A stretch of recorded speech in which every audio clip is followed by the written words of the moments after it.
xasan sheekh maxamuud go'doon siyaasadeed ayuu ku jiraa isagaana isgo'doomiyey meel walba waa iska soo xidhay nin walba oo walaal uu ka dhigtay iyo waddan walba oo saaxiibka ugu dhow ahaana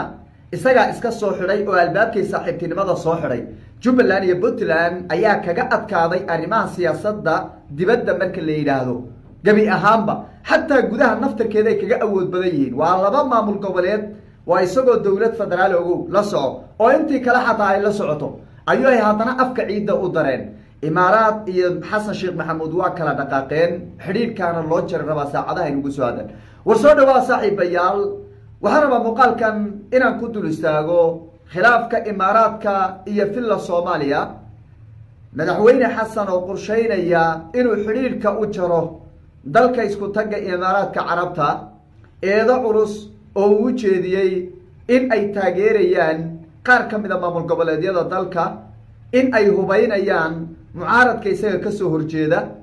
in ay waxa weeye ay samaynayaan faragelin arrimaha gudaha eedo culculus ayaa dalka isku tagga imaaraadka carabta villa soomaaliya ay u diyaariyeen waxaan ogsoonayn xilligii maxamed cabdulaahi farmaajo bilowgiiba in dalka isku tagga imaaraadka carabta farmaajo intuu arkay inuu manqas ku qabtay dhab oo uu yidhi halkaas hinkool adag intuu iskaga qabtay uu yidhi ha ii soo gelin dalkayda meel ka mid a haddaan kugu arko waa inoo dagaal meel adag inuu iskaga xidhay xasan wuxuu ka mid ahaa siyaasiyiintii u ololeynaysay ee lahayd war dalka isku tagga imaaraadka carabta waa walaalkeenna koobaad war dadka lagama abaaldhace ee imaaraadku wuxuu inoo qabtay soo ma aragtaan mho buu dhisay isbitaal hebel buu dhisay isbitaal hebel buu dhisay xero ciidan buu dhisay ciidan buu tababaray filan buu sameeyey sidan uu yeelay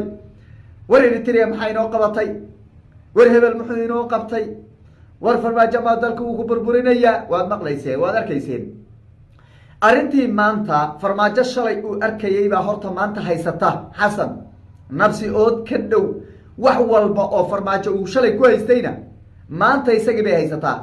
jubbaland wuxuu lahaa farmaajo waxa weeye dowladda federaalka ka galdaran hebel waxaa ka galdaran dowladda federaalka ka galdaran dal hebel inuu taageero ma ahayn dal hebel inuu taageeray ahayd dal hebel muxuu inoo qabtay dal hebel waxbuu inoo qabtay